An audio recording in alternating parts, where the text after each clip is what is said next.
Okay, friends, welcome back to our channel. So, now we are going to start with nucleus. Okay, so to understand about nucleus, आपको सबसे पहले कुछ diagrams हैं जो अच्छे से समझने होंगे, फिर आपको ये टॉपिक बहुत अच्छे से समझ में आ जाएगा, राइट? एक सेल मैं बनाने वाली हूँ अभी आपके लिए.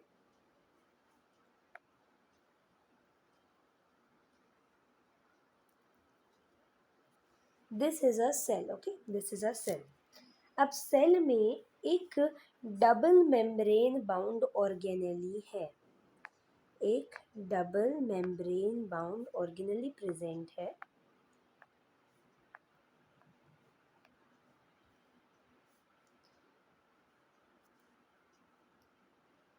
कुछ ऐसे.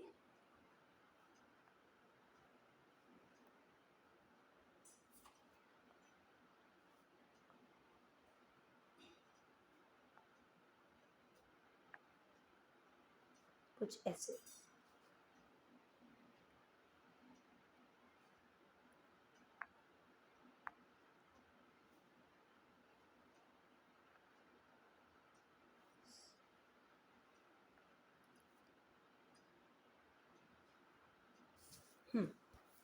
तो यहाँ पे आप देख सकते हो कि आपके पास कुछ इस तरह से एक डबल मेम्ब्रेन बाउंड ऑर्गेनेली है. ठीक है. डबल मेम्ब्रेन कौन सी है यहाँ पे देखो. ये यहाँ पे this is the inner membrane.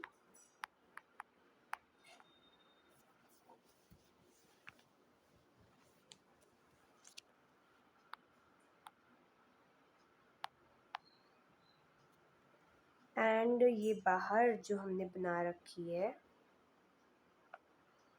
Outer membrane है.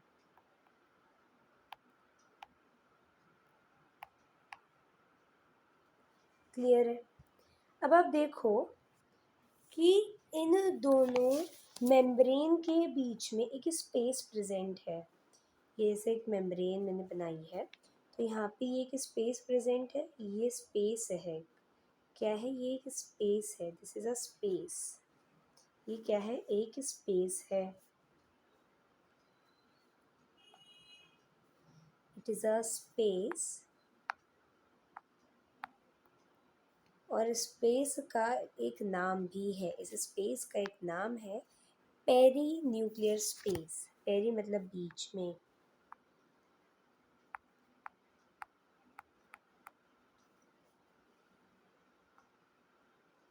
स्पेस. तो पेरी न्यूक्लियर स्पेस क्या है? दो मेम्ब्रेन के बीच का स्पेस. दो मेम्ब्रेन्स के बीच का स्पेस. जैसे ये हो गया, ये वाला स्पेस हो गया, तो उसे हम क्या कहते हैं? पेरी न्यूक्लियर स्पेस कहते हैं. ठीक है, ये क्लियर हो गया. अब आपको एक बात बताते हैं कि यहाँ पर ये जो दो मेम्ब्रेन्स हैं दे आर नॉट कंटिन्यूअस. ये कंटिन्यूअस नहीं है. यानी कि कंटिन्यूअस का मतलब होता है ऐसे एकदम गोल नहीं है. आप देख सकते हो कि यहाँ पे ये बीच बीच में कुछ ऐसे इनके जगह हैं. ये कुछ बीच बीच में से जगह हैं. ये कुछ जगह हैं यहाँ पे. ये कुछ पोर्स हैं बेसिकली. और इन पोर्स को हम क्या कहते हैं? पहले तो हम उस पोर को लोकेट करते हैं. तो ये पोर है. ये कुछ खाली जगह है. ये कुछ खाली जगह है. तो इन पोर्स को हम क्या कहते हैं? What these pores are called? What these pores are called? These pores are called nuclear pores.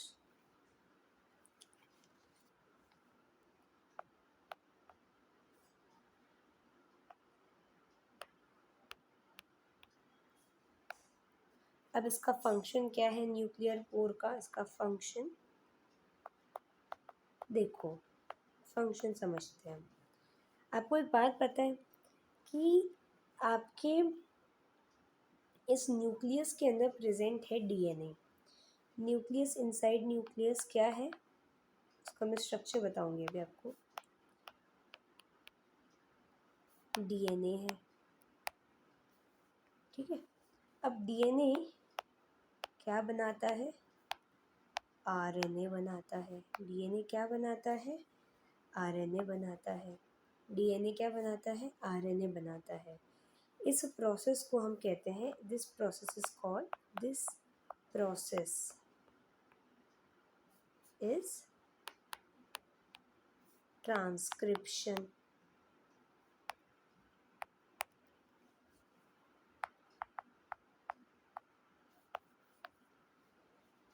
DNA से आरएनए बनने का जो प्रोसेस है इसे हम ट्रांसक्रिप्शन कहते हैं। आप में से कई बच्चों को पता भी होगा।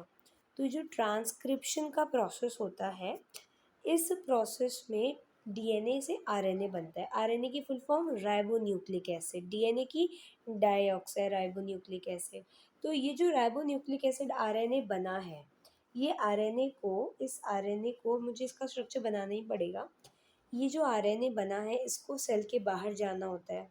ये जो आरएनए बना है सेल में तो बैठा नहीं रहेगा, इस आरएनए को बाहर जाना होता है।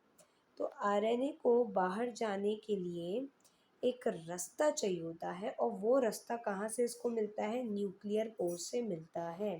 तो न्यूक्लियर पोर का फंक्शन है फॉर एक्सपोर्टिंग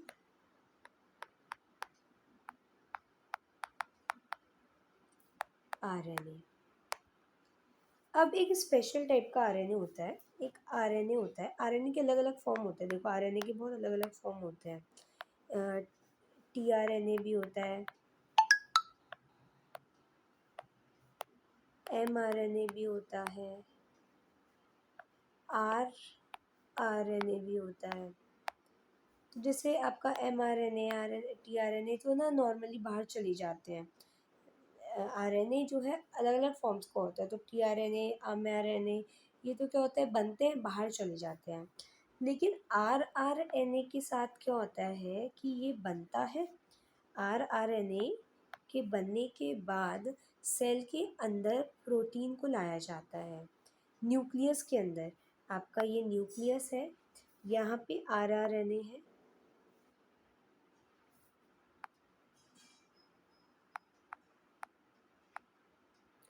अब यहाँ पे क्या करा जाएगा? प्रोटीन को लाया जाएगा।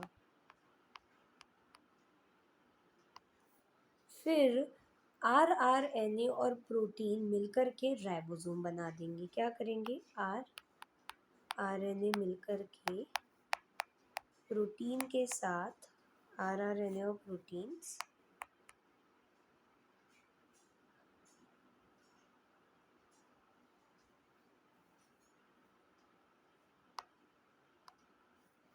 ये क्या बना देंगे?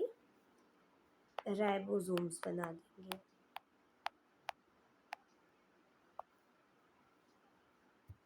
ठीक है। अब इन राइबोसोम्स को बनाने के लिए आरआरएनए तो सेल के अंदर मिल गया, लेकिन प्रोटीन कहाँ से मिलेगा? तो प्रोटीन को भी सेल के अंदर जाना, न्यूक्लियस के अंदर जाना पड़ेगा। प्रोटीन को भी देखो, आरआरएनए को बाहर जाना होगा, कोई भी आरएनए को तो बाहर जाना होगा, आरआरएनए नहीं, आरएनए को तो बाहर जाना होगा। और राइबोसोम्स को बनाने के लिए प्रोटीन्स को अंदर आना होगा, ये प्रोटीन्स को अंदर आना होगा। क्लियर हुआ? तो वो प्रोटीन्स अंदर कैसे आ रहे हैं? वो प्रोटीन्स अंदर आ रहे हैं और by the nuclear pore, for importing of proteins। ठीक है, क्लियर हुआ? अब डीएनए का स्ट्रक्चर देखते हैं हम। डीएनए देखते हैं हम, डीएनए कैसा है हमारा।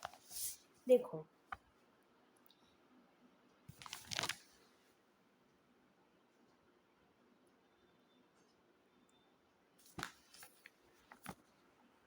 आपका डीएनए जो है ना, ये बहुत ही सुंदर सा दिखता है। कैसे दिखता है? ऐसे, जैसे हम चोटी बना के रखते हैं ना, गूंद के रखते हैं बालों को।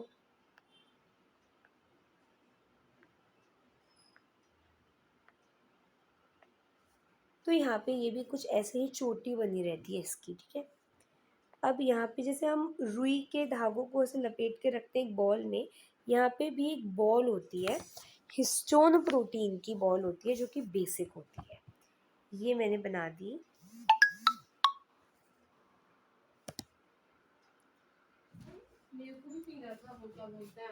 तो ये हिस्टोन प्रोटीन है और हिस्टोन प्रोटीन पे लिपटा रहता है हमारा, क्या लिपटा रहता है, लिपटे रहते हैं हमारे डीएनए, ऐसे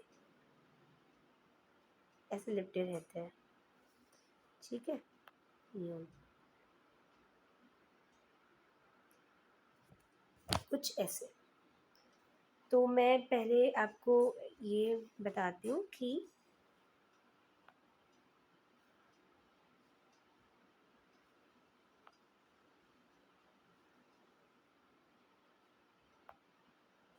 ये है हिस्टोन प्रोटीन,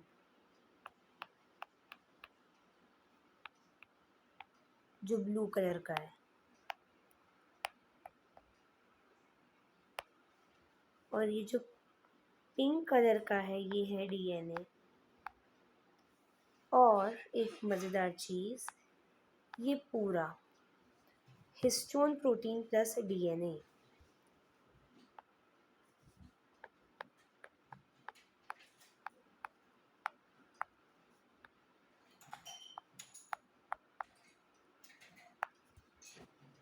प्लस डीएनए, इसे हम कहते हैं, देखो पहले इसको एक बॉक्स में बंद कर देते हैं।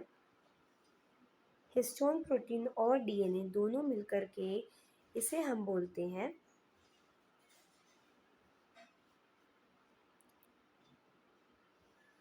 Nucleolus, nucleosome.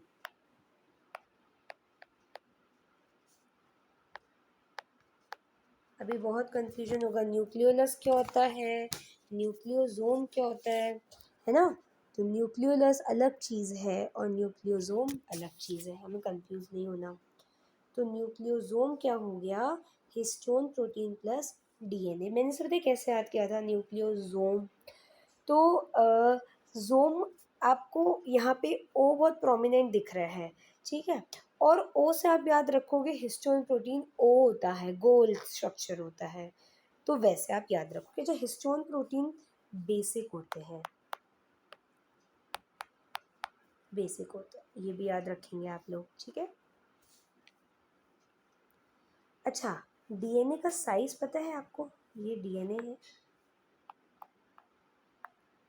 It is 2.2 metre, और आपका न्यूक्लियस का साइज 10⁻⁻6 समथिंग कुछ होता है। तो इतने छोटे न्यूक्लियस में ये डीएनए कैसे समाते हैं, ये सोचा है कभी आपने?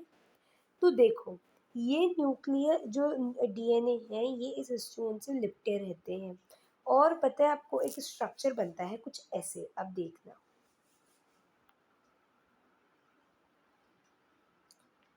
यही जो स्ट्रक्चर है ना, जो अभी हमने बनाया है, इसको मैंने इसे माइन्यूटली बना दिया है।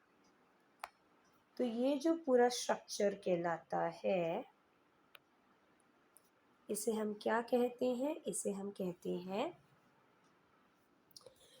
क्रोमैटिन।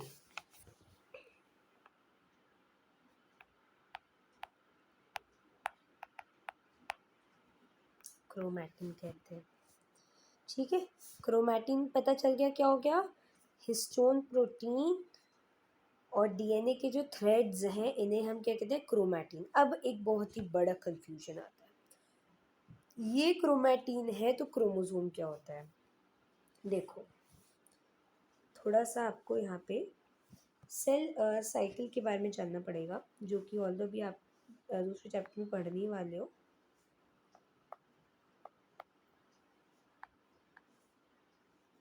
सेल साइकिल क्या होता है, सेल साइकिल में दो फेजेस होते हैं, ठीक है, दो फेजेस होते हैं।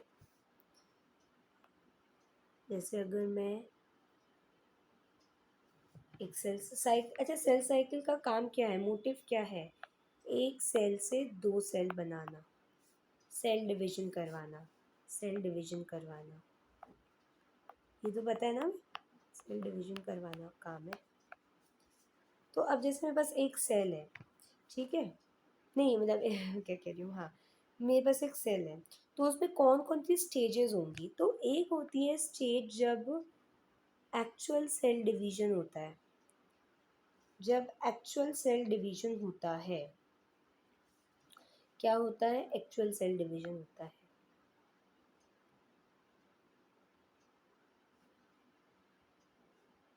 एक्चुअल सेल डिवीजन का मतलब है कि जब सेल सच में डिवाइड करता है, दो एक सेल से दो सेल बनता है, तो इसे हम कहते हैं एम फेज या मेटाफेज। इसे हम कहते हैं एम फेज, मेटाफेज भी कह सकते हो। और जो रिमेनिंग पोर्शन है, जो रिमेनिंग पोर्शन है, तो वहाँ पे अगर हम बात करें तो उस पूरे को हम क्या कहते हैं? उस पूरे को हम कहते हैं इंटरफेस। क्या कहते हैं हम? इंटरफेस कहते हैं। ये पूरा है आपका इंटरफेस।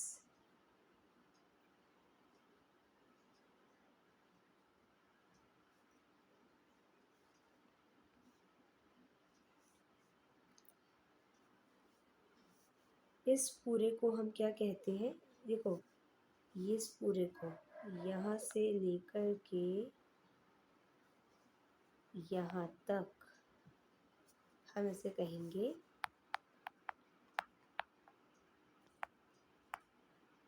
इंटरफेस। हाँ, इंटरफेस में भी कुछ जैसे स्टेजेस रहती हैं। इंटरफेस वो स्टेज होती है जहाँ पे सेल डिवाइड नहीं कर रहा होता, पर वो तैयारी कर रहा है। सेल डिवाइड होने की तैयारी कर रहा है, पर वो अभी एक्चुअल डिवीजन नहीं कर रहा है। तो ये G1 फेस होती है ना। और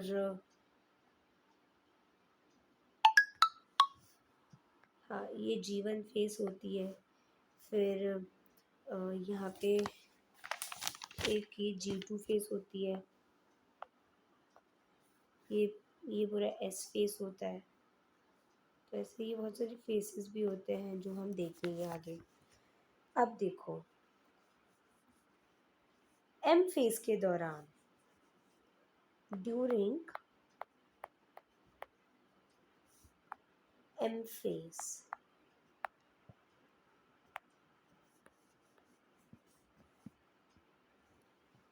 जो डीएनए और हिस्टोन प्रोटीन के थ्रेड्स हैं, ये खुले रहते हैं और उसे हम क्या कहते हैं? क्रोमैटिन कहते हैं। तो जब एम फेस होता है, पहले आप इंटरफेस देखो। ड्यूरिंग इंटरफेस,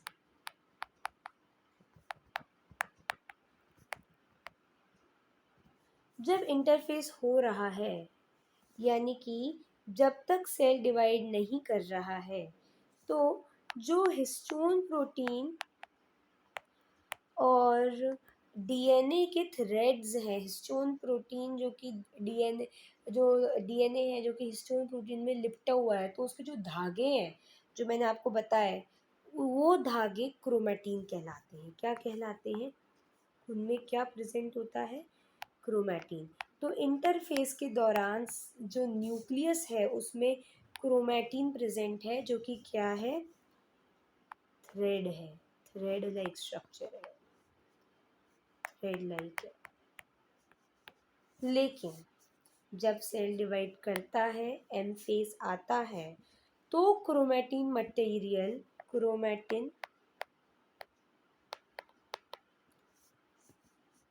कंडेंस हो जाता है। क्या हो जाता है? कंडेंस हो जाता है। इसे हम कहते हैं कंडेंस्ड क्रोमैटिन। कंडेंस्ड क्रोमैटिन को हम क्या कहते हैं? क्रोमोसोम कहते हैं। क्लियर हुआ आपका जो भी दिक्कत था इसमें, है ना? ये बात ध्यान रखना। कंडेंस्ड क्रोमैटिन क्रोमोसोम कहलाता है। अब मान लो कि सेल ने करना है डिवाइड। अब सेल का मन किया कि हम अब कर लेते हैं डिवीजन, तो क्या होगा? तो ये आपका जो हिस्टोन प्रोटीन और जो पूरा थ्रेड है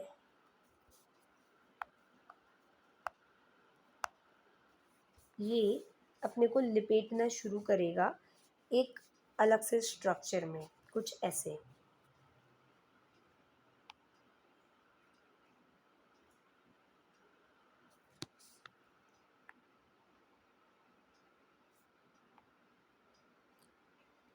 ऐसे। और यहाँ पे लगे होंगे हिस्टोन्स। हिस्टोन्स।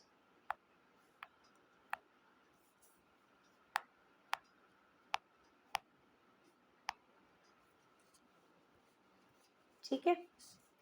अच्छा, एक और बात आपको हम बताते हैं कि हमारे जो क्रोमोसोम्स हैं उनके अंदर केवल और केवल हिस्टोन प्रोटीन और डीएनए नहीं होता, उसमें आपको आरएनए भी दिखता है और हमें उसमें कुछ नॉन हिस्टोन क्रोमोसोमल प्रोटीन भी दिखते हैं जिन्हें हम एनएचसी कहते हैं। तो both chromatin and chromosome have, देखो क्रोमैटिन और क्रोमोसोम चीज़ एक ही है, अलग अलग स्टेजेस में मिल रहा है, समान सेम ही है उसमें। तो हुआ क्या, जब ये डीएनए बन रहा था तो डीएनए अपने साथ साथ क्या बनाता जाता है, आरएनए भी बनाता जाता है। तो यहाँ इसने कुछ आरएनए भी बना दिए होंगे, ऐसे आरएनए बना दिए, आरएनए बना दिए इसने। तो अब आरएनए भी इनके साथ साथ जो हिस्टोन प्रोटीन और ये जो डीएनए के थ्रेड्स हैं इनके साथ साथ आगे बढ़ते जा रहे हैं, बढ़ते जा रहे हैं, बढ़ते जा रहे हैं। तो क्रोमैटिन में केवल केवल हिस्टोन प्रोटीन्स और डीएनए थ्रेड्स नहीं आते हैं, उसमें आरएनए भी आता है, आरएनए भी आता है। ठीक है, आरएनए भी आता है साथ में ही। अब देखो जब ये क्रोमोसोम है ना, इसमें भी ऐसे आरएनए बन प्रेजेंट होगा कहीं ना कहीं, है ना। और कुछ इसमें नॉन हिस्टोन प्रोटीन्स भी होंगे, नॉन हिस्टोन प्रोटीन्स भी होंगे। ठीक है, तो जो मैंने ब्लू से बनाए हैं इनको लिख लो, येलो से सॉरी।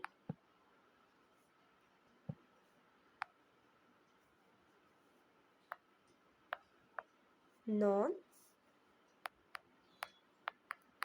हिस्टोन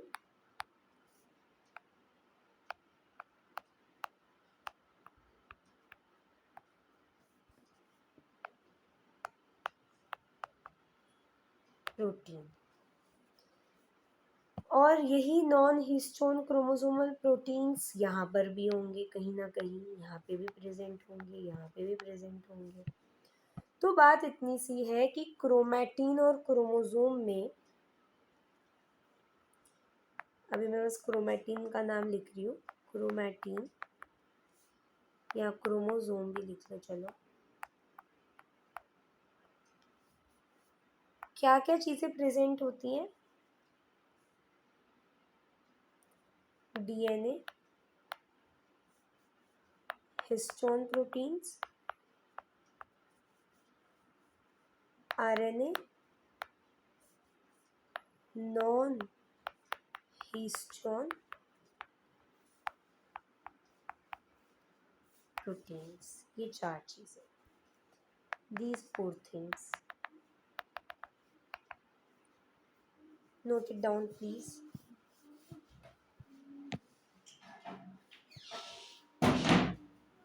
तो लौट आते हैं हम अपने स्ट्रक्चर पे अब। ठीक है, यही तो था अपना स्ट्रक्चर, अभी तो हम बस डीएनए देख रहे थे। डीएनए से किस तरह से क्रोमोसोम बना ये देख रहे थे। अब हमें जो देखनी है ना वो चीज़ ये है कि आपका जो क्रोमोसोम है वो यहाँ पे कैसे लोकेटेड है।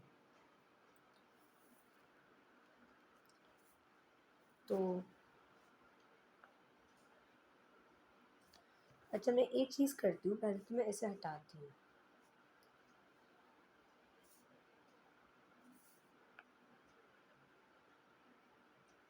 मुझे बहुत डर लग रहा है इसको हटाने में, बेहद ही मुश्किल है इसे हटाना,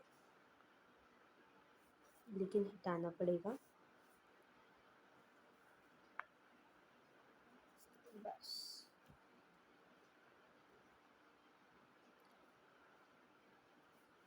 हाँ, तो अब यहाँ पे बनाती हूँ मैं एक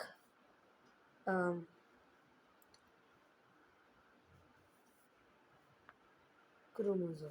ऐसे बना दिया। इसमें मैंने बना दिए आपके जो डीएनए है, जैसे मान लो ये मैंने बना दी, इसमें हिस्टोन प्रोटीन्स लगे हुए हैं, है ना, ऐसे मैंने स्ट्रक्चर बना दिया। ठीक है, ये मैंने क्रोमोसोम बना दिया। ये डीएनए है इसमें ऑरेंज कलर का, और इसमें येलो कलर के हिस्टोन प्रोटीन्स हैं। अब हो सकता है कि ये सेल डिवाइड नहीं कर रहा हो। अगर सेल डिवाइड कर रहा है तो हाँ, आपके पास ज़रूर ऐसा स्ट्रक्चर प्रेजेंट होगा, मगर हो सकता है ना कि सेल डिवाइड नहीं कर रहा हो। तो और लगा के मैं लिख रही हूँ, और या तो ये प्रेजेंट होगा या फिर आपके पास ये प्रेजेंट होगा, कुछ ऐसे। ठीक है, अब यहीं पे ये क्या है आपका, ये मैंने बनाया एक क्रोमैटिन। ठीक है, एक क्रोमैटिन बनाया।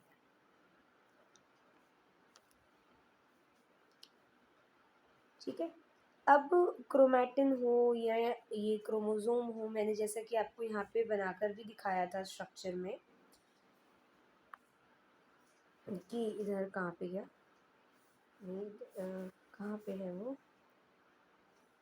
हाँ, कि यहाँ पर कुछ आरएनए भी बनते जाते हैं, या आरएनए भी बनते जाते हैं, तो कुछ ऐसा इधर भी हो रहा होगा। ऑब्वियस सी बात है, हो ही रहा होगा। यहाँ पे भी कुछ आरएनए बन रहे होंगे। क्या बन रहे होंगे? यहाँ पे आरएनए बन रहे होंगे। यहाँ पे कुछ आरएनए बन रहे होंगे। ये मैंने कुछ आरएनए बना दिए। क्या बना दिए? आरएनए बना दिए। लिख दूँ क्या? लिख देती हूँ, चलो। ये आरएनए बना दिया मैंने। अब ये जो आरएनए है, ये ठीक है, हम समझ गए कि डीएनए से बनता है, डीएनए से बनता है। लेकिन डीएनए में भी कोई स्पेसिफिक साइट होती होगी जहाँ से ये बन रहा है। तो हाँ, वो जगह जहाँ से ये बन रहा है, क्या बन रहा है? राइबोसोम बन रहा, सॉरी, आरएनए बन रहा है, राइबो न्यूक्लिक एसिड बन रहा है। तो उस डेंसली स्टेन्ड इलाके को हम क्या कहते हैं? न्यूक्लियोलस कहते हैं। तो ये काले रंग का इलाका, इसे हम क्या कहते हैं? देखो यहाँ पे,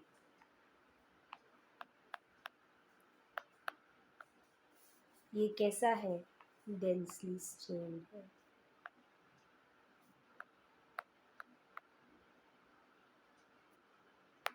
और क्या करता है ये? साइट है, साइट ऑफ, नाउ आरएनए तो हम समझ गए कि बन रहा है। कहाँ से बन रहा है? हम समझ गए कि जो आरएनए बन रहा है वो डीएनए से बन रहा है। लेकिन अब मैं यहाँ पे एक मॉडिफिकेशन करना चाहती हूँ कि ये जो आरएनए बना रहा है, न्यूक्लियोलस, वो कौन सा है? साइट, एक सेकेंड, कहाँ गया पेज? हाँ, साइट ऑफ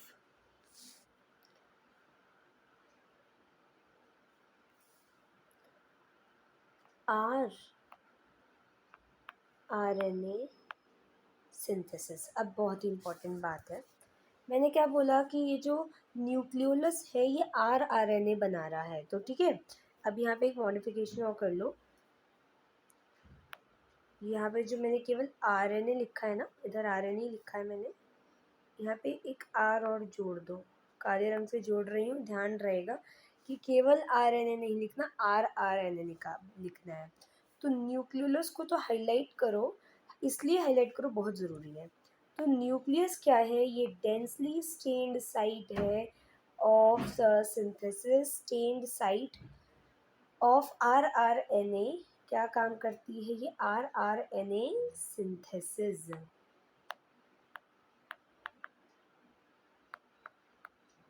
सिंथेसिस करती है, किसका सिंथेसिस करती है? आरआरएनए का सिंथेसिस करती है।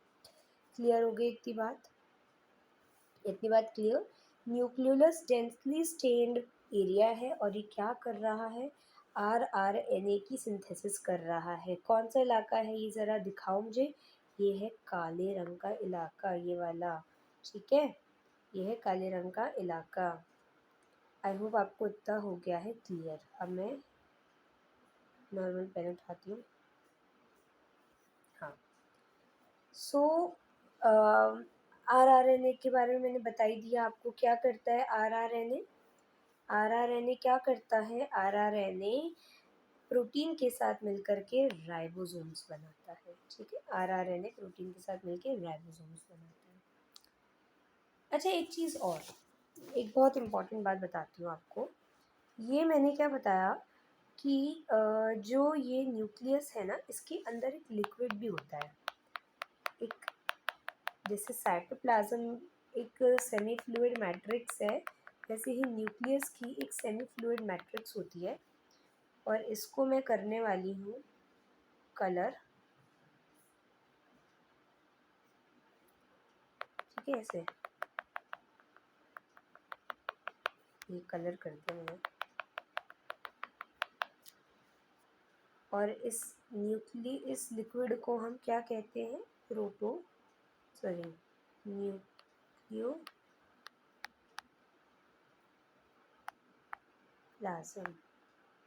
अच्छा, और सेल का जो लिक्विड होता है हम उसे क्या कहते हैं, ज़रा बताइए। सेल के लिक्विड को हम क्या कहते हैं? ये सेल का लिक्विड भी तो है ना, यहाँ पे सेल का लिक्विड है, ये हमने जो बनाया।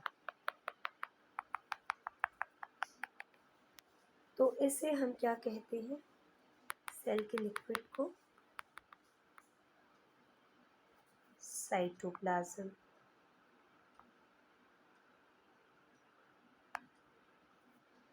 So there is one term which is protoplasm. What is protoplasm?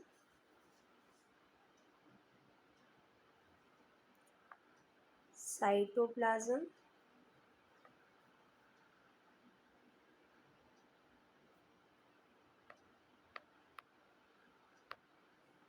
plus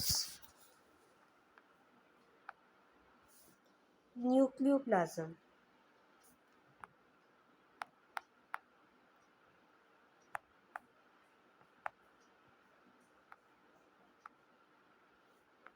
Is protoplasm.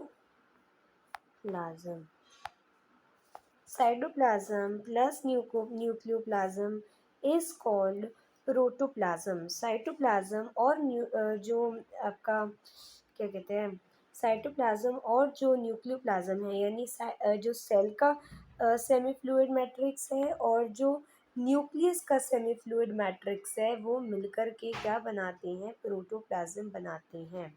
तो अगर आपसे क्वेश्चन आता है प्रोटोप्लाज्म को लिक्विड को लोकेट कर दो, तो इसको और इसको हाईलाइट करना, और ये दोनों मिलकर के बनाते हैं आपके प्रोटोप्लाज्म।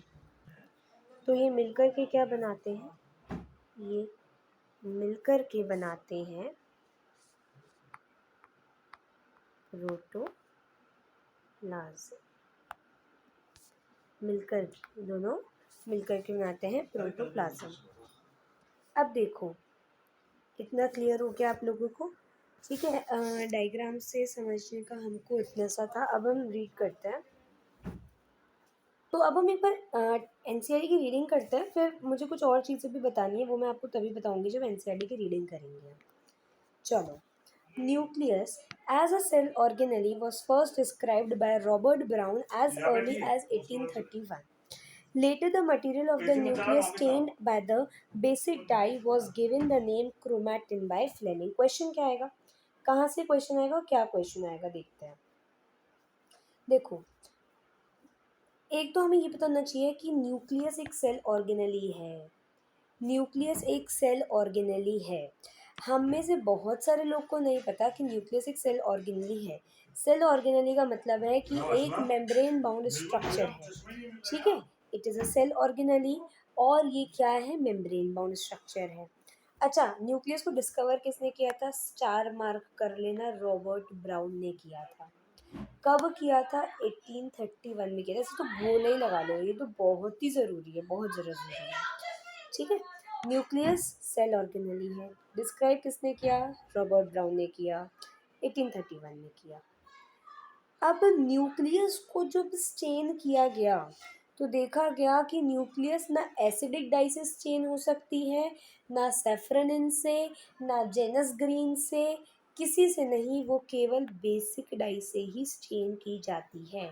बेसिक डाई से। क्वेश्चन क्या आएगा, न्यूक्लियस कौन सी डाई से स्टेन करते हैं, तो आप क्या लिखोगे, बेसिक डाई। क्या टिक करोगे, बेसिक डाई, ठीक है।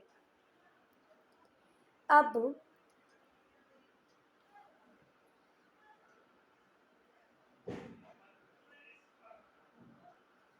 न्यूक्लियस के अंदर एक मटेरियल प्रेजेंट होता है, क्रोमैटिन। क्या प्रेजेंट होता है, क्रोमैटिन प्रेजेंट होता है। और ये जो क्रोमैटिन है, ये किसने बताया, फ्लेमिंग ने बताया, given the name by Fleming. Interphase nucleus. Interphase nucleus क्या होता है, जब न्यूक्लियस डिवाइड नहीं कर, सेल डिवाइड नहीं कर रहा होता है, तो जो वो वाली स्टेज होती है जब सेल अपने को प्रिपेयर कर रहा होता है फॉर डिवीजन, लेकिन एक्चुअल डिवीजन नहीं करता, तो वो वाली जो स्टेज होती है, तो वहाँ पर क्या कहते हैं कि जो हमारा जो न्यूक्लियस है उसके अंदर क्या प्रेजेंट रहता है, क्रोमैटिन प्रेजेंट रहता है। So nucleus of a cell when it is not dividing is called the, हाँ, so when our cell is nucleus cell is not dividing, तो उस समय पे जो न्यूक्लियस है उसके अंदर क्या प्रेजेंट रहते हैं, क्रोमैटिड प्रेजेंट रहते हैं, ठीक है। Has highly extended and elaborate nucleoprotein. अब न्यूक्लियोप्रोटीन क्या होता है मैम, आपने तो बताया नहीं, क्या हो गया, देखो क्या होता है nucleoprotein. Nucleoprotein is another word, another term for chromatin protein, for chromatin, ठीक है। क्रोमैटिन को ही न्यूक्लियोप्रोटीन कहते हैं। क्रोमैटिन को ही हम क्या कहते हैं, न्यूक्लियोप्रोटीन कहते हैं। दिमाग में बात रखना ध्यान से, ठीक है। तो न्यूक्लियोप्रोटीन फाइबर को हम क्रोमैटिन भी कहते हैं। Nuclear matrix and the one or more spherical body is called nucleoli.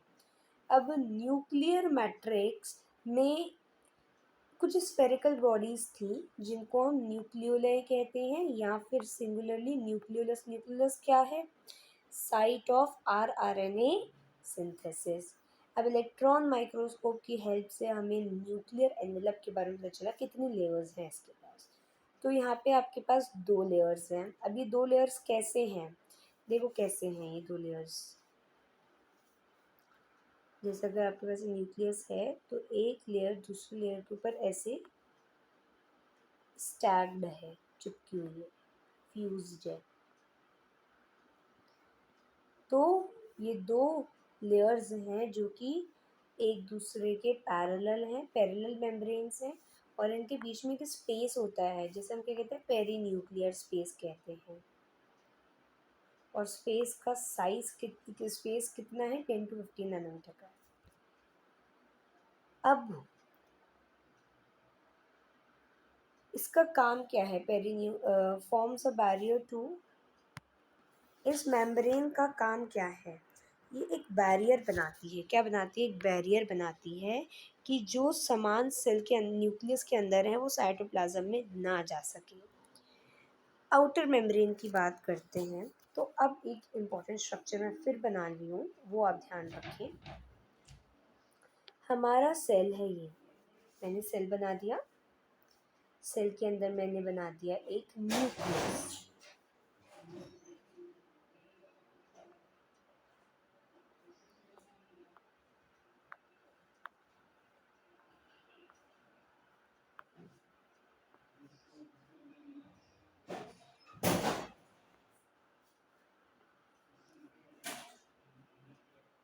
और ये मैंने बना दिया न्यूक्लियस के ऊपर, क्या कुछ ऐसे, ठीक है, डबल मेम्ब्रेन बाउंड स्ट्रक्चर। अब एक बहुत ही अच्छी बात आपको बताने वाली हूँ मैं कि जो आउटर मेम्ब्रेन होती है न्यूक्लियस की, जो आउटर मेम्ब्रेन होती है न्यूक्लियस की, कहाँ गया,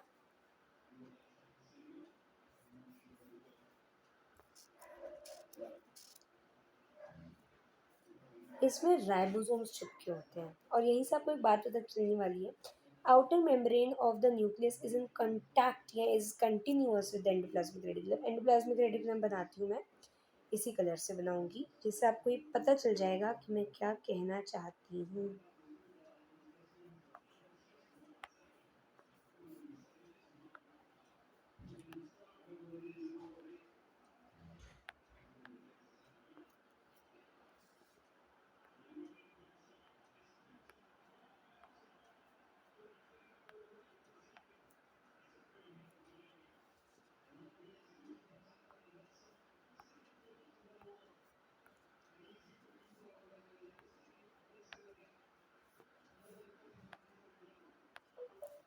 ये मैंने बना दिया एंडोप्लाज्मिक रेटिकुलम, एक 3D स्ट्रक्चर बनाया है। और अब मैं इसके सरफेस पे चिपका दे रही हूँ राइबोसोम्स काले रंग के, ऐसे ऐसे ऐसे। आज मेरा लैपटॉप मेरा बिल्कुल भी काम करने का मन नहीं कर रहा है, कह रहा है। ये मैंने इस पर राइबोसोम्स चिपका दिए, जहाँ पे चिपके हुए हैं। क्या बना रही है, क्या है ये, RER, ये तो पता है ना, नहीं पता तो मैं इसका भी सेशन दे दूँगी। अब देखो, ये कांटेक्ट में है किसके, outer membrane of the nucleus के। तो आपको एक बात बताती हूँ कि outer membrane of the nucleus पे भी क्या चिपके होते हैं, चिपके हुए होते हैं राइबोसोम्स। तो outer membrane of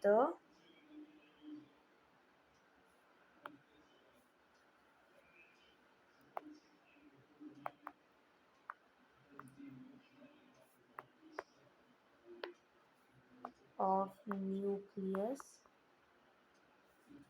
contain ribosomes.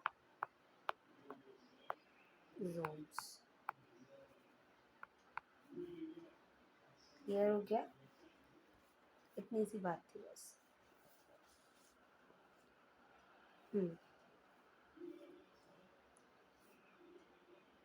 A number of places nuclear envelope is interrupted by minute pores। हमने देखा कि जहाँ पे ये दोनों मेम्ब्रेन फ्यूज कर जाती हैं वहाँ पोर्स बन जाते हैं। जो न्यूक्लियर पोर्स हैं, यहाँ से क्या है, मूवमेंट हो पा रहा है। किसका मूवमेंट हो रहा है, RNA और प्रोटीन्स का मूवमेंट हो रहा है। न्यूक्लियस और साइटोप्लाज्म के बीच में RNA और प्रोटीन्स का एक्सचेंज हो रहा है।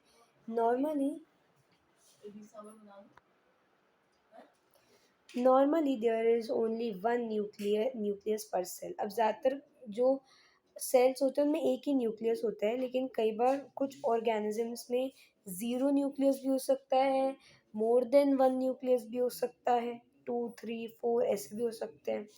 सो एरिथ्रोसाइट की बात करते हैं। एरिथ्रोसाइट क्या होता है, आरबीसी, रेड ब्लड सेल्स। जो मैमल्स के आरबीसीज होते हैं, या प्लांट्स में जो सीव ट्यूब होता है, सीव ट्यूब क्या होता है, ये जो फ्लोएम होता है उसकी जो सिस्टर ट्यूब होती है उसको हम सीव ट्यूब कहते हैं। मतलब फ्लोएम जो काम करती है वो सीव ट्यूब के साथ करती है, उसके बिना नहीं कर सकती। तो ये जो सीव ट्यूब होते हैं इनमें न्यूक्लियस नहीं होता है, दे लैक न्यूक्लियस। अच्छा, लेकिन ये अपनी कौन सी स्टेज में न्यूक्लियस को लैक करते हैं, मैच्योर स्टेज में लैक करते हैं। क्वेश्चन आया कि कौन से ऐसे सेल्स हैं जिनमें न्यूक्लियस नहीं होता, तो आप इनका नाम लिखोगे।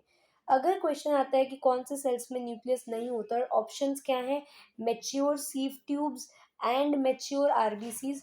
दूसरा ऑप्शन आता है आरबीसीज, तीसरा आता है केवल सीव ट्यूब्स का, चौथा होता है चौथा आता है कि कोई भी चौथा ऑप्शन कुछ भी हो सकता है। आपको किस पे टिक करना होगा ऐसे केस में? अगर मैच्योर शब्द वहाँ पे स्पेसिफिकली दे रखा है इनके साथ, तो आप मैच्योर वाले पे टिक करोगे।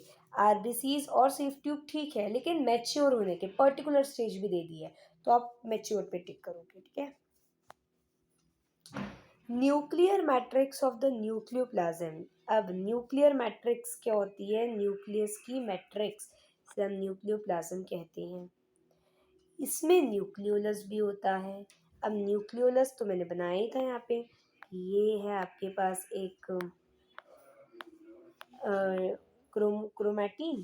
तो यहाँ पे आपके कुछ क्या निकल रहे होंगे? आरआरएनए भी निकल रहे होंगे। जहाँ से वो बनते हैं उस डेंसली स्टेन्ड इलाके को हम क्या कहते हैं? न्यूक्लियोलस कहते हैं। न्यूक्लियोलस कैसे हैं? स्फेरिकल है, हमें पता है। न्यूक्लियोप्लाज्म में ये लोकेटेड है। Nucleolus is continuous with the rest of the nucleoplasm as it's not membrane bound. अब ये क्या होता है? ये कांटेक्ट में होता है न्यूक्लियोप्लाज्म के। जैसे आप इसको मान लो कि आपने एक किताब के ऊपर कवर चढ़ा दिया, तो वो जो किताब है उसमें डस्ट नहीं लगेगी, क्योंकि वो डस्ट के कांटेक्ट में नहीं है, एयर के कांटेक्ट में नहीं है। लेकिन जब मैं कहती हूँ कि वैसे ही मैं कहती हूँ अगर मेरे पास न्यूक्लियोलस है, तो न्यूक्लियोलस के ऊपर अगर मैंने कोई मेम्ब्रेन लगा दी, तो फिर वो क्या होगी? जो न्यूक्लियोप्लाज्म है उसके कांटेक्ट में नहीं होगी। लेकिन ये क्या है? इसके कांटेक्ट में है। किसके कांटेक्ट में है? न्यूक्लियोप्लाज्म के कांटेक्ट में है। Nucleolus is in contact with the nucleoplasm, the region behind, क्योंकि इसके ऊपर कोई मेम्ब्रेन नहीं है। क्या नहीं है? मेम्ब्रेन नहीं है। ठीक है। The content of the nucleolus is continuous with the rest of the nucleoplasm as it's not membrane bound. अब न्यूक्लियोलस के लिए हमने क्या लिखा है कि ये क्या है? आरआरएनए फॉर्मेशन कर रहा है, सिंथेसिस कर रहा है आरआरएनए का। आरआरएनए क्या होता है? Ribosomal ribonucleic acid. आरएनए बहुत तरह का होता है, एमआरएनए होता है, टीआरएनए होता है, उस तरह से आरआरएनए होता है। आरआरएनए क्या करता है? राइबोसोमल राइबोन्यूक्लिक एसिड राइबोसोम्स बनाता है। ये आरआरएनए बनेगा, बाहर से प्रोटीन आएगा, प्रोटीन के साथ ये मिलकर के क्या बना देगा? राइबोसोम बना देगा। ठीक है। अब larger and more numerous nucleoli are present in cells actively carrying out protein synthesis. तो आपके पास बहुत सारे ऐसे न्यूक्लियोलाई हो सकते हैं, और इन न्यूक्लियोलाई का काम क्या है? देखो, अब एक हम बहुत अच्छी चीज़ समझते हैं। न्यूक्लियोलाई ने क्या बनाया? आरआरएनए ने को बनाया। आरआरएनए ने किसको बनाया? आरआरएनए ने बनाया राइबोसोम को। और हमें पता है राइबोसोम क्या बनाता है? राइबोसोम बनाता है प्रोटीन को, इसलिए तो राइबोसोम को हम प्रोटीन फैक्ट्री कहते हैं। तो आप सोचो, अगर क्वेश्चन आता है कि जहाँ पे राइबोसोम ज्यादा बनेंगे वहां पे न्यूक्लियोलस कम होगा या ज्यादा होगा? तो आपको आंसर लिखना है कि ज्यादा होगा। क्यों ज्यादा होगा? क्योंकि जितना ज्यादा न्यूक्लियोलाई है, न्यूक्लियोलस है, उतना ज्यादा आरआरएनए है। जितना ज्यादा आरआरएनए है उतना ज्यादा वो राइबोसोम बना रहा है, और जितना ज्यादा राइबोसोम बन रहा है उतना ही ज्यादा प्रोटीन बनेगा। ठीक है।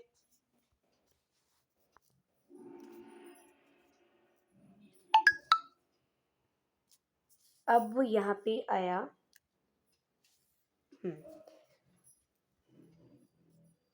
Interface nucleus has a loose and indistinct network of nucleoprotein fiber called chromatin. ये हम बहुत बार पढ़ चुके हैं। न्यूक्लियोप्रोटीन फाइबर्स को हम क्रोमैटिन कहते हैं। ये कब मिलता है क्रोमैटिन? जब सेल डिवाइड नहीं कर रहा। एम फेज में क्या मिलता है? मेटाफेज। जब असली सेल डिवीजन हो रहा है उसमें क्या हो रहा है कि आपके पास क्रोमोसोम मिल रहा है। अभी जब क्रोमोसोम नहीं मिल रहा है तब क्या मिल रहा है? जब तक क्रोमोसोम नहीं है तब तक क्या है? जब तक क्रोमोसोम नहीं है, जब तक क्रोमैटिन है। अब बहुत अलग अलग स्टेजेस होती हैं सेल डिवीजन की, जो कि हम आगे पढ़ेंगे। तो क्रोमोसोम क्या होती है? वो स्टेज होती है जब जो न्यूक्लियस है वो बिल्कुल डिवाइड होने की कोशिश कर रहा होता है। Chromatin contain DNA. क्रोमैटिन में क्या प्रेजेंट है? डीएनए। कैसे पता हमें डीएनए प्रेजेंट है? हमने जब स्ट्रक्चर बनाया था तो हमने देखा था कि क्रोमैटिन क्या किससे बना है? डीएनए है। डीएनए एक जो ऊन है उसके एक गुच्छे में लिपट गया है, यानी कि जो डीएनए है वो हिस्टोन प्रोटीन से लिपट गया है। वहीं पर डीएनए अपना काम चलता जा रहा है। डीएनए का काम क्या है? डीएनए का काम है आरएनए बनाओ, आरएनए बनाओ, आरएनए बनाओ। तो डीएनए आरएनए भी बनाता जा रहा है, बनाता जा रहा है। तो डीएनए, हिस्टोन प्रोटीन, दो चीजें हो गई। डीएनए आरएनए भी बना रहा है साथ साथ। तो जहाँ जहाँ डीएनए वहाँ वहाँ आरएनए भी बन रहा है। तो हमने 3 चीज़ें देख लिया, आरएनए, डीएनए और हिस्टोन। अब हमने ये भी देखा था कुछ एनएचसी भी होते हैं। एनएचसी क्या होता है? Non histone chromosomal proteins. तो नॉन हिस्टोन क्रोमोसोमल प्रोटीन्स भी प्रेजेंट होंगे क्रोमेटिन में। तो यहाँ पे क्या होता है, कुछ बेसिक प्रोटीन्स होते हैं और कुछ हिस्टोन्स भी होते हैं। अब ये बेसिक प्रोटीन क्या है? देखो हिस्टोन प्रोटीन क्या होता है, हाँ, हिस्टोन प्रोटीन कैसा होता है? बेसिक होता है, तो वही प्रेजेंट होता है यहाँ पे, ठीक है।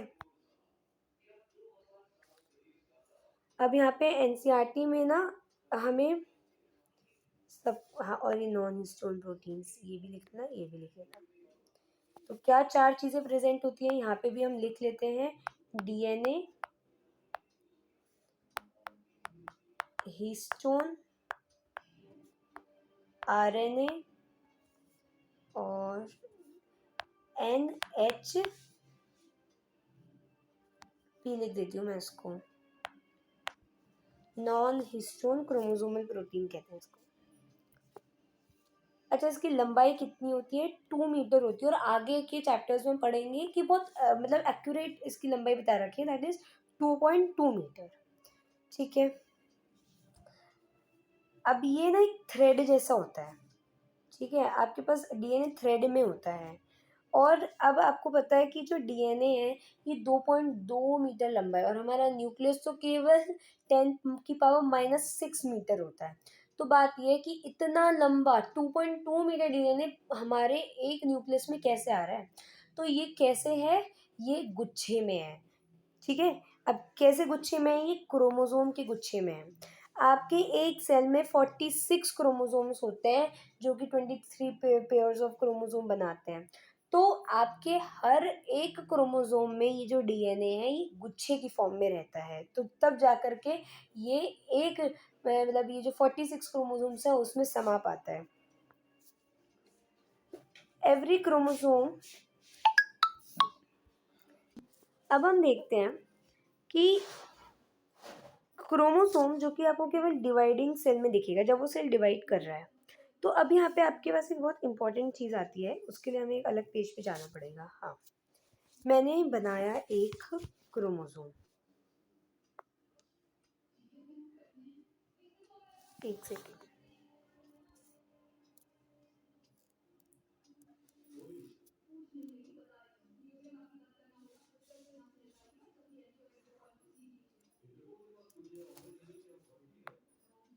ये बन गया एक क्रोमोसोम।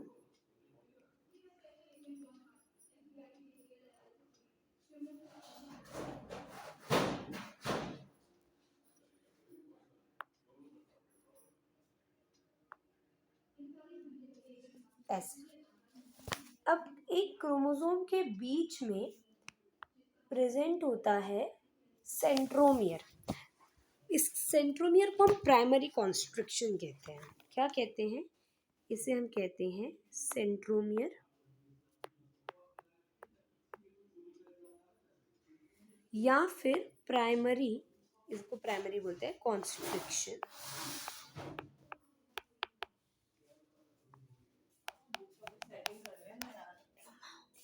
तो अब देखो कि यहाँ पे क्या है, सेंट्रोजोम है जो कि क्या कहता है, प्राइमरी कॉन्स्ट्रिक्शन, जो कि प्राइमरी कॉन्स्ट्रिक्शन फॉर्म करता है। कॉन्स्ट्रिक्शन का मतलब क्या होता है? कॉन्स्ट्रिक्शन का मतलब क्या होता है? कॉन्स्ट्रिक्शन का मतलब होता है कोई पॉइंट कहीं से कॉम्प्रेस जो हो, कहीं से दबा हुआ हो, कहीं से कॉम्प्रेस जो, ठीक है। तो ये पॉइंट कहाँ से दबा हुआ है, कहाँ से कॉम्प्रेस्ड है? ये तो यहाँ से कॉम्प्रेस्ड है, हमें दिख रहा है ना, यहाँ से कुछ ऐसे कॉम्प्रेस्ड सा पॉइंट है ये। तो इसे हम क्या बोलते हैं? प्राइमरी कॉन्स्ट्रिक्शन कहते हैं, ठीक है।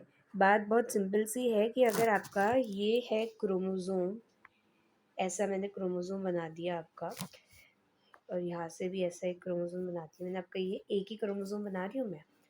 तो आपने इसको यहाँ से दबा दिया, ठीक है, तो ये दबाने से कुछ ऐसा दिखने लग गया, और यहाँ पे आपने सेंट्रोमियर बना दिया ये दिखाने के लिए कि यहाँ से कितना दबा हुआ है, सिंपल। तो centromere forms the primary constriction, centromere forms the primary constriction. Now centromere की लोकेशन बहुत वैरी करती है। अब देखो सेंट्रोमियर का काम क्या है। सेंट्रोमियर का काम क्या होता है कि जब सेल डिवाइड करता है तो ये वही वाला हिस्सा है जहाँ से सेल टूटता है। अब देखो क्या होता है कि जैसे एक सेल है,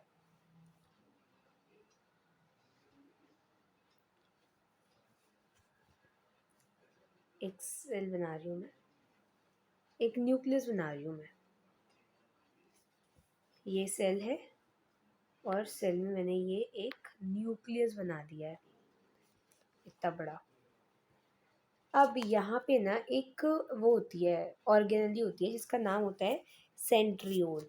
यहाँ पे होती है वो, ऐसे ऐसे।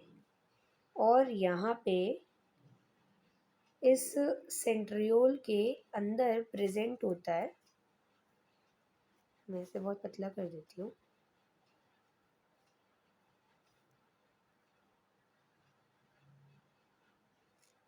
हाँ,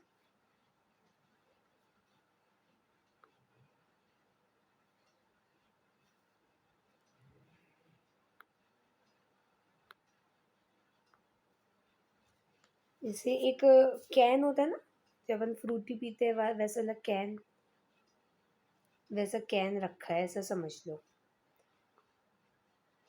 दो कैन है, एक कैन दूसरे कैन के साथ 90 डिग्री का एंगल बना रहा है। तो यहाँ पर ये ऑर्गेनेली जो है ये है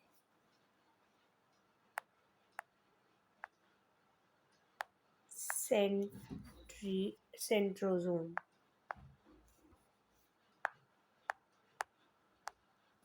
और इसके अंदर ये जो छोटी सी ऑर्गेनेली है, ये दोनों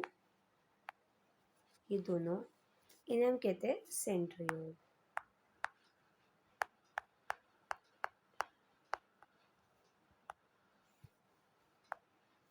ये जैसे इधर आपने स्ट्रक्चर बनाया यहीं पे भी ऐसे ही बना दो, ऐसे। ये दो डिब्बे हैं, दो ग्लासेस है, कैन है, जो भी कहना है, ऐसे ना, ऐसे बन गए। अब यहाँ पे आपके पास है एक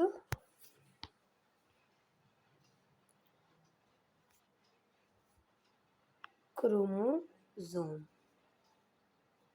यहाँ पे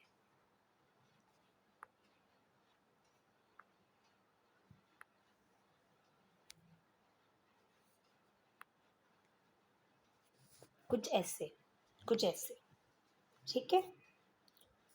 अब होगा क्या, और आपको पता है, अब यहाँ से ना दो धागे निकलेंगे, ऐसे दो धागे निकलेंगे। इन धागों को क्या कहते हैं हम, स्पिंडल फाइबर्स। स्पिंडल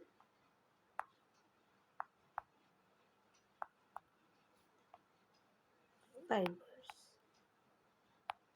ये धागे जाकर के चिपक जाएंगे, कहाँ चिपकेंगे, देखो कहाँ चिपकेंगे,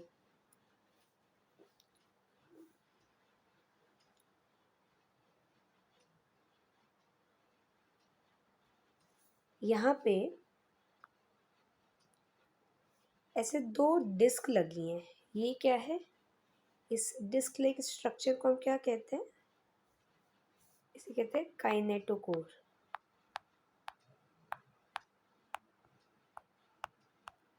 ये क्या है, डिस्क लाइक स्ट्रक्चर है।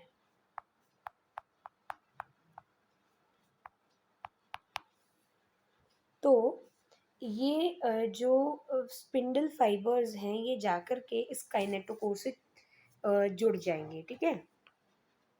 बताती हूँ कैसे जोड़ेंगे।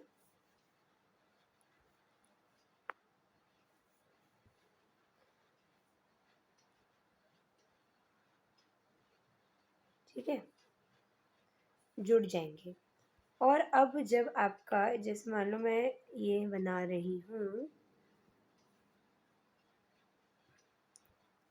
न्यूक्लियस, मैंने यहाँ पे ये बना दिया आपका सेल।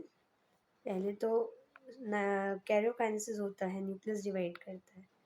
तो ये जो न्यूक्लियस जब डिवाइड कर रहा होगा तो क्या होगा कि ये जो स्पिंडल फाइबर्स हैं, अब मैं बहुत डिटेल स्ट्रक्चर नहीं बना रही हूँ, अब बस यहाँ पे मैंने ऐसे गोले बना दिए हैं दो। ठीक है, ये दो गोले बना दिए हैं। तो ये जो स्पिंडल फाइबर्स नीचे आए हैं, ये नीचे आए हैं स्पिंडल फाइबर्स कुछ ऐसे, यहाँ से भी स्पिंडल फाइबर्स कुछ नीचे आए हैं। ये अपने साथ जो हमारा क्रोमोसोम है इसको ऊपर लेकर के आधा ऊपर जाएगा और आधा नीचे जाएगा। ठीक है, ऐसे ऊपर चला जाएगा और फिर सेल यहाँ से टूट जाएगा। ये आपके पास दो क्रोमोसोम यहाँ, एक क्रोमोसोम यहाँ, एक क्रोमोसोम यहाँ, दो डॉटर सेल्स में आ जाएंगे। ठीक है, नाउ क्या बात है कि जब यहाँ पर ये क्रोमोसोम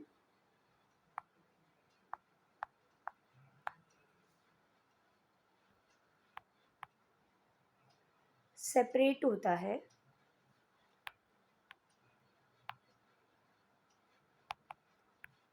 तो इसके सेंट्रोमियर की पोजीशन के अकॉर्डिंग, है ना, according to the position of centromere, इसके अलग अलग नाम हैं, हैज डिफरेंट टाइप्स। क्या बोला मैंने कि सेंट्रोमियर की शेप के अकॉर्डिंगली इसके अलग अलग टाइप्स हैं। किसके अलग अलग टाइप के? जो क्रोमोसोम्स हैं उनके अलग अलग टाइप है। On the position of the centromere, centromere क्या है ये, इसकी पोजीशन के अकॉर्डिंगली आपका जो क्रोमोसोम है वो अलग अलग टाइप का हो जाता है। कभी वी शेप का हो जाता है, कभी एल शेप का भी हो जाता है, ऐसा लगता है एल बन रहा है जैसे, कभी ये जे शेप का हो जाता है, कभी ये आई शेप का हो जाता है, अलग अलग शेप का हो जाता है। हमें अलग अलग शेप देखनी होगी अब, है ना। तो हम एक अच्छी सी सुंदर सी टेबल बनाते हैं पहले। क्या बनाते हैं? टेबल बनाते हैं। अब आप लोग भी मेरे साथ टेबल बनाएंगे।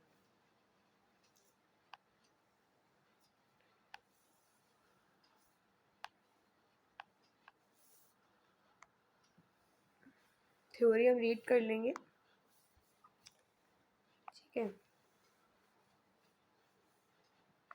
1 2 3।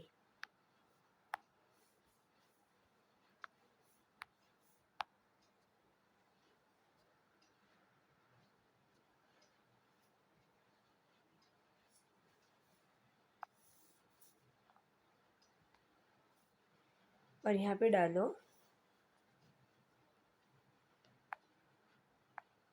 मेटा सेंट्रिक, यहाँ डालो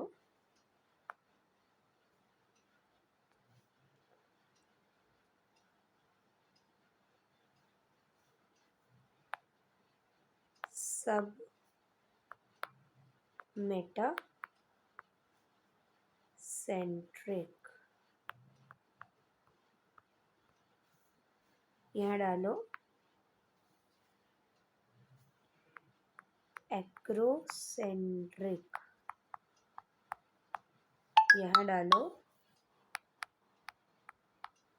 टीलोसेंट्रिक। डाल दिया। अब काम करते हैं।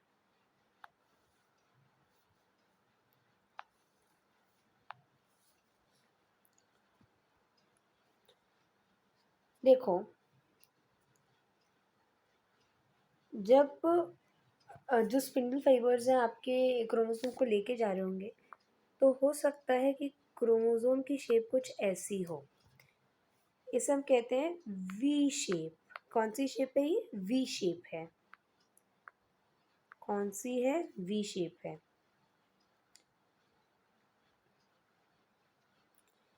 ये है वी शेप। ठीक है। और देखो कि जो इसको जो उसका सेंट्रोमियर है,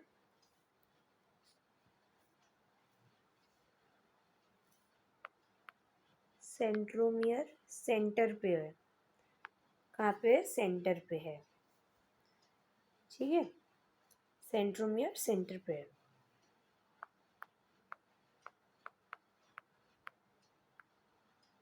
सेंटर पे है। यहाँ पे क्या होता है कि जो सेंट्रोमियर है थोड़ा सा ना ऐसे मूव कर जाता है, जैसे एक आर्म छोटी और एक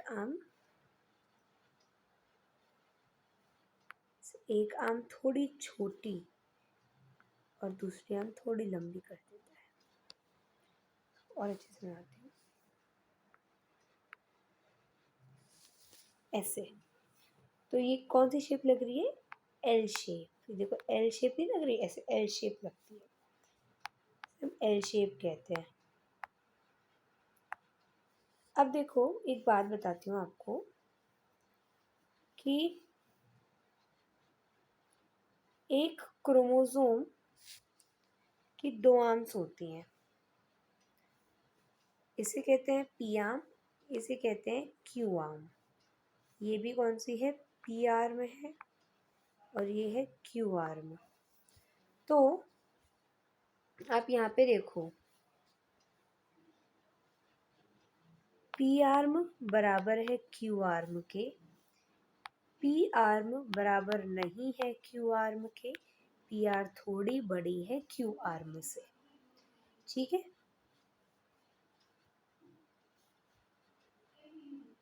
यहाँ पे तो बहुत ही अलग कंडीशन हो जाती है।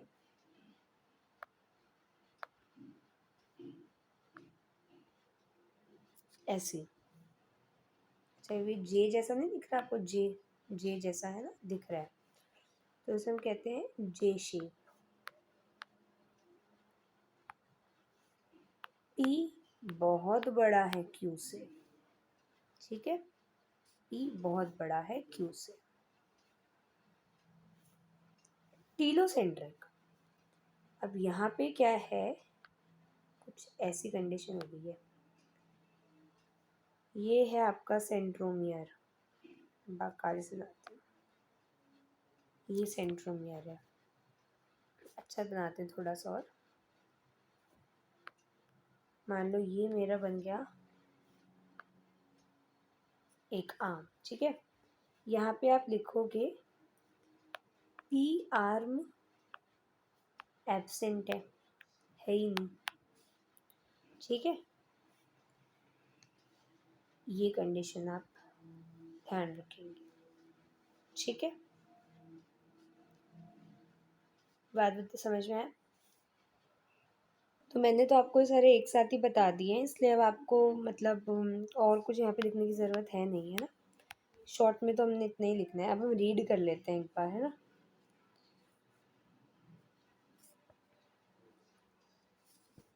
यहाँ पे आपके पास एक डिस्क लाइक स्ट्रक्चर होता है जो कि सेंट्रोमियर के एजेस पे प्रेजेंट होता है, साइड से प्रेजेंट होता है काइनेटोकोर।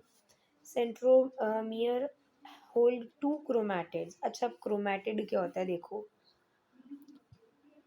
एक पी और क्यू आर्म ये एक क्रोमैटिड बनाती है। जहाँ पे एक पी और एक क्यू आ गया, वो एक क्रोमैटिड हो गया, वो एक क्रोमैटिड हो गया। यहाँ पे एक दूसरा पी है और एक दूसरा क्यू है, ये दूसरा क्रोमैटिड हो गया, ये दूसरा क्रोमैटिड हो गया। तो यहाँ पे कितने क्रोमैटिड है? दो, दो क्रोमैटिड है।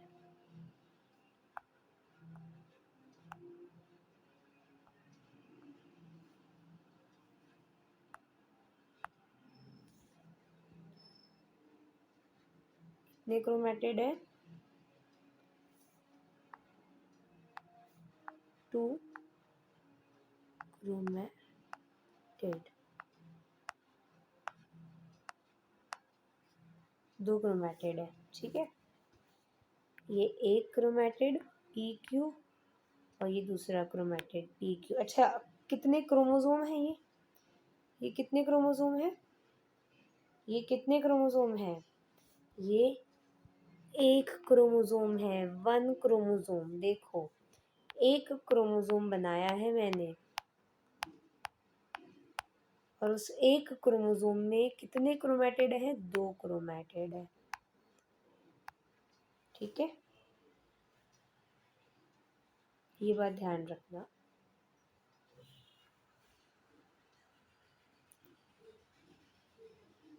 एक क्रोमोसोम में 2 क्रोमेटिड। उसके बाद आता है based on the position the chromosome can be classified as unfolded metacentric, ठीक है, बिल्कुल मिडिल पे है सेंट्रोसोम, ठीक है, forming 2 equal arms of the chromosome. फिर आता है सब मेटासेंट्रिक। सब मेटासेंट्रिक में क्या होता है? chromosomes has centromere slightly away from the middle of the chromosome resulting in one shorter arm and one longer arm. Acrocentric में बहुत ज़्यादा ऊपर निकल गया है हमारा सेंट्रोमियर। तो यहाँ पे क्या है कि एक एंड बहुत छोटा है और उस एक एंड पे सेंट्रोमियर बहुत क्लोज है, ठीक है। उस एक एंड के उस एक एंड के पास है सेंट्रोमियर और दूसरे एंड के बहुत दूर है। तो एक लंबा एक्सट्रीमली शॉर्ट एंड एक एक्सट्रीमली लॉन्ग हो जाता है। फिर से टेलोसेंट्रिक में क्या होता है? यहाँ पे टर्मिनल सेंट्रोमियर होता है, एकदम टर्मिनल पे प्रेजेंट होता है, यहाँ पे प्रेजेंट हो जाता है इधर। इस स्ट्रक्चर में अच्छे से नहीं बता रखा है, हमको ये स्ट्रक्चर फॉलो करना है। कौन सा वाला स्ट्रक्चर फॉलो करना है? ये वाला, ठीक है। उसके बाद अब और क्या है? हाँ, अब जैसे मान लो मेरे पास एक क्रोमोसोम बनाया मैंने, ये एक क्रोमोसोम बनाया। इस क्रोमोसोम पर यहाँ पे ये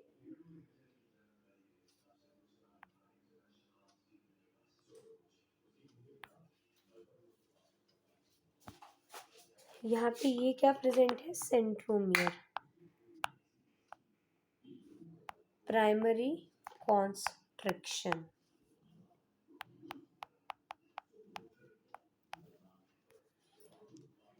कई बार एक सेकेंडरी कॉन्स्ट्रिक्शन भी दिखती है हमको। सेकेंडरी कॉन्स्ट्रिक्शन मतलब कि एक एक और क्रोमोसोम पर ऐसा पॉइंट होता है जहाँ पर जो है एक तरफ से क्रोमोसोम, दोनों तरफ से क्रोमोसोम दब जाता है। जैसे यहाँ पे ऐसे ऐसे क्रोमोसोम दब गया है, यहाँ पे यूँ क्रोमोसोम यूँ दब गया है, यहाँ से क्रोमोसोम दब गया है। तो यहाँ पर ये जो पॉइंट है इसे हम कहते हैं सेकेंडरी कॉन्स्ट्रिक्शन, ठीक है। इसे हम कहते हैं सेकेंडरी कॉन्स्ट्रिक्शन। और ये इस क्रोमोसोम का ऊपर का हिस्सा हमें एक फ्रेगमेंट के जैसा दिखता है, एक टुकड़े के जैसा दिखता है, और इसे हम कहते हैं सैटेलाइट, ठीक है। क्या कहते हैं उसे? सैटेलाइट कहते हैं। मतलब वो है तो क्रोमोसोम, ये कलर बदल के बताती हूँ, ये एक पूरा क्रोमोसोम है, ऐसे एक पूरा क्रोमोसोम है हम जो बना चुके हैं। लेकिन यहाँ पे इतना दब गया है ये कि ऐसा लगता है कि नहीं ये अलग है, ये हिस्सा अलग है, एक फ्रेगमेंट के जैसे लगता है ये, ठीक है, एक फ्रेगमेंट के जैसे लगता है, जिसे हम क्या कहते हैं? सैटेलाइट कहते हैं। एक फ्रेगमेंट के जैसा ये हमें अपीयर होता है, ठीक है। बस ये था। This gives appearance of a small fragment called satellite. Thank you. अगर आपको अच्छा लगा हो वीडियो तो प्लीज़ लाइक करें, शेयर करें, सब्सक्राइब करें, और ये जो नोट्स मैंने बनाए हैं इनको अपनी नोटबुक में ऐसे ही उतार लें बिल्कुल अच्छे से, है ना। ऐसे जितने भी सारे डायग्राम्स हैं दे आर इम्पॉर्टेंट, एनसीईआरटी में नहीं मिल रहे हैं इसलिए ही बनाए हैं, ठीक है। ये डायग्राम ये इम्पोर्टेंट था, ये बहुत इम्पोर्टेंट है ये तो बस इतना ही है डायग्राम। हाँ, ये भी इम्पोर्टेंट डायग्राम ही है, ठीक है, इसको भी बना लें। Thank you.